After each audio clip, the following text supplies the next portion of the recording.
சுருக்கெழுத்து தமிழ் உயர்வேகம் நிமிடத்திற்கு 120 வார்த்தைகள். முதல் தாள். Be ready for trial dictation for 2 minutes. 30 seconds left.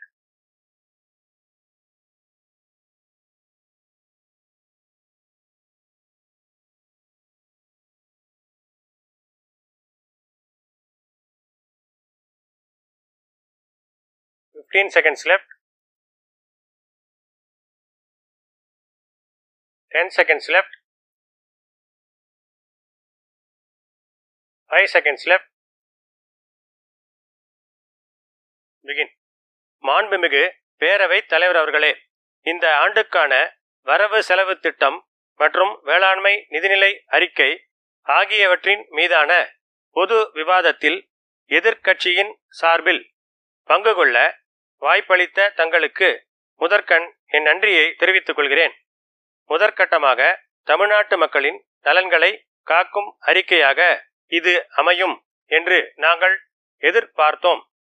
அதேபோல மக்களுக்கு அளிக்கப்பட்ட தேர்தல் வாக்குறுதிகளை நிறைவேற்றும் அறிக்கையாக இது அமையும் என்றும் மக்கள் எதிர்பார்த்தார்கள்.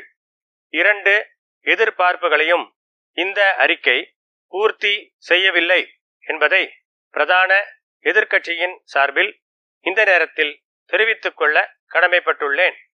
குறிப்பாக சொல்ல வேண்டுமானால், நம் பள்ளிகளில் பயின்று பட்டப்படிப்பை மேற்கொள்ள வங்கி கடன் பெற்ற தமிழக மாணவர்கள் ஓராண்டு காலத்திற்குள் கடனை செலுத்த இயலாவிட்டால் அரசே செலுத்தும் என்று தெரிவிக்கப்பட்டது. இது குறித்து அரசிடம் நான் கேள்வி ஒன்றை எழுப்ப விரும்புகிறேன். அதாவது, இதுவரை எவ்வளவு மாணவர்களுக்கு எவ்வளவு கடன் தொகையை அரசே திரும்ப செலுத்தி இருக்கிறது என்ற விவரத்தை இந்த மாமன்றத்தின் முன் வைக்க வேண்டும் என்று கேட்டுக்கொள்கிறேன். அடுத்தபடியாக, நெல்லுக்கு அரசு வழங்கும் ஆதார விலை குவிண்டால் ஒன்றுக்கு ரூபாய் 2000 உயர்த்தி வழங்கப்படுமென நீங்கள் அறிவித்ததை இந்த நேரத்தில் சுட்டிக்காட்ட கடமைப்பட்டுள்ளேன். அதேபோன்று கரும்புக்கான ஆதார விலையும் உயர்த்தப்படும் என தெரிவிக்கப்பட்டது. இதுவரையில் இந்த உயர்வு வழங்கப்படவில்லை என்பதை மாண்புமிகு பேரவைத் தலைவரின் வாயிலாக மாமன்ற உறுப்பினர்களின் கவனத்திற்கு கொண்டு வர விரும்புகின்றேன்.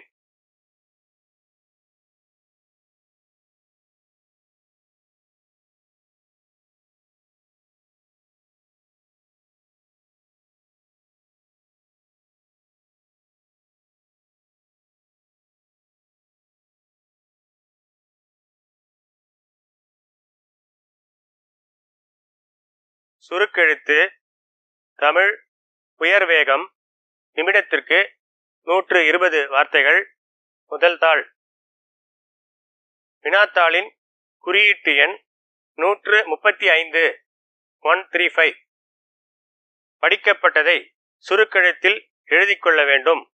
சுருக்கெழுத்தில் எழுதி கொண்டதை அதற்கு நேரான விரிவெழுத்தில் எழுத வேண்டும். சுருக்கெழுத்து திறனுக்காக 10 மதிப்பெண்கள் ஒதுக்கப்பட்டுள்ளன. விரிவெழுத்தில் எழுதும்போது கையெழுத்து தெளிவாக இருப்பதுடன் வரிகளுக்கிடையே உரிய இடைவெளி இருக்க வேண்டும்.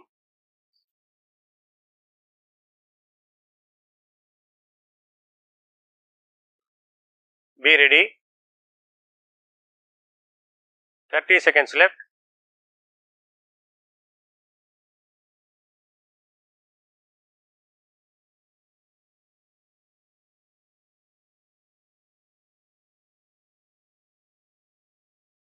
Fifteen seconds left. 10 seconds left. 5 seconds left. Begin. மாண்புமிகு பேரவைத் தலைவர் அவர்களே, இந்த ஆண்டிற்கான கூடுதல் செலவிற்கான மானிய கோரிக்கைகள் மீது நடைபெறும் விவாதத்தில் பங்கு கொள்ள வாய்ப்பளித்த தங்களுக்கு நன்றி தெரிவித்துக் கொள்கிறேன். இன்று இந்த துணை மதிப்பீடுகளில் சுமார் 3000 கோடி ரூபாய் அளவிற்கு கூடுதல் நிதி அனுமதியை மாண்புமிகு நிதியமைச்சர் அவர்கள் கோரி இருக்கின்றார்கள்.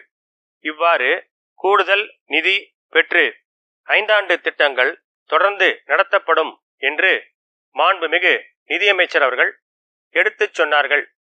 தலைவர் அவர்களே, 3 நாட்களாக நடைபெற்று வரும் இந்த பேரவை கூட்டத்தொடரில் பல கஷ்டங்களை அங்கத்தினர்கள் குறிப்பிட்டுச் சொன்னார்கள். உதாரணமாக சொல்ல வேண்டுமானால், மத்திய கல்வி கொள்கை மூலம் இந்தி திணிப்பை உருவாக்கும் முயற்சிகளை எதிர்த்து இங்கே தீர்மானம் நிறைவேற்றப்பட்டதை நான் நினைவுகூர ஆசைப்படுகிறேன். அடுத்ததாக, கூட்டுறவு சர்க்கரை ஆலைகளின் இழப்புகளை அரசே ஏற்க வேண்டுமென்று கேட்டுக்கொள்ள விரும்புகிறேன். அதே நேரத்தில் அரசின் கொள்கை காரணமாக செய்யப்படும் கடன் மற்றும் வட்டி தள்ளுபடிகளால் நலிவுற்ற கூட்டுறவு சங்கங்களுக்கு அரசு உதவி செய்ய வேண்டுமென்று சுட்டிக்காட்ட கடமைப்பட்டுள்ளேன். அதற்கு அடுத்தபடியாக மற்றொன்றை உங்கள் கவனத்திற்கு கொண்டு வர ஆசைப்படுகிறேன். நான் இப்போது 3வது முறையாக உறுப்பினராக உள்ளேன். இதுவரை விசாரணை ஆணைய அறிக்கைகள் பேரவை கூட்ட இறுதி நாள் அன்று அவை முன் வைக்கப்படும். அவற்றின் மீது சட்டமன்றத்தில் விவாதம் நடைபெற்று நான் பார்த்ததில்லை. அந்த வகையில் இன்று தூத்துக்குடி துப்பாக்கிச்சூடு சம்பவம் குறித்த விசாரணை ஆணைய அறிக்கை மீது விவாதம் நடைபெற்றது குறிப்பிடத்தக்கது. இந்த வரலாற்று சிறப்புமிக்க நிகழ்வுக்காக நான் அரசுக்கு எனது நன்றியை தெரிவித்துக் கொள்ள விரும்புகிறேன். மாண்புமிகு பேரவை தலைவர் அவர்களே, நாம் இப்போது வடகிழக்கு பருவ மழை காலத்தில் இருக்கிறோம். இந்த ஆண்டு இயல்பை விட அதிக மழை இருக்கும் என்று தெரிவிக்கப்பட்டுள்ளது என்பதை சுட்டிக்காட்ட கடமைப்பட்டுள்ளேன். எனவே இவ்வாறு கிடைக்கும் மழை நீர் வீணாக கடலுக்கு செல்லாமல் ஆங்காங்கே நீர்நிலைகள் அமைத்து சேகரிக்கப்பட வேண்டுமென்று வேண்டி விரும்பி கேட்டுக்கொள்கிறேன். அடுத்ததாக, இந்த கூட்டத்தொடரின் முக்கிய அறிவிப்புகள் குறித்து குறிப்பிட்டுச் சொல்ல ஆசைப்படுகிறேன். தற்போது இணையத்தின் வாயிலாக மேற்கொள்ளப்படும் சூதாட்டங்களை தடை செய்துள்ளதற்காக அரசுக்கு என்னுடைய நன்றியை தெரிவித்துக் கொள்ள கடமைப்பட்டுள்ளேன். அடுத்ததாக, பெருந்தலைவர் காமராஜர் காலத்தில் துவங்கி வளர்ந்து வந்துள்ள நமது மதிய உணவு திட்டம் தற்போது ஏழை எளிய மாணவர்களுக்கு காலை உணவும் பள்ளியில் வழங்கும் நிலைக்கு உயர்ந்துள்ளதை கண்டு நான் மகிழ்ச்சி அடைகிறேன்.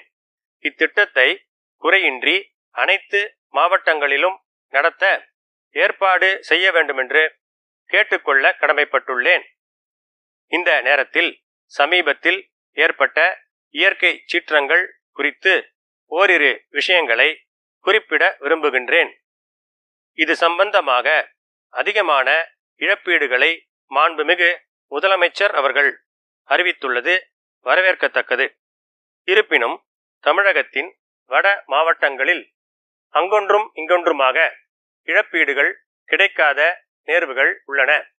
எனவே அரசு அவற்றையும் சீர் செய்தால் மக்கள் இந்த அரசின் பின் நிற்பார்கள் என்று உறுதியளிக்க விரும்புகிறேன். இது குறித்து மேலும் ஓரிரு விஷயங்களை குறிப்பிட்டு சொல்ல விரும்புகிறேன். கால நிலை மாற்றங்களால் அடுத்தடுத்த வருடங்களில் அதிகமான மழை பொழிவும் கடும் வறட்சியும் ஏற்படுகிறது. இது குறித்து ஆராய ஒரு வல்லுநர் குழுவை அமைக்க வேண்டுமென்று கேட்டுக்கொள்கிறேன்.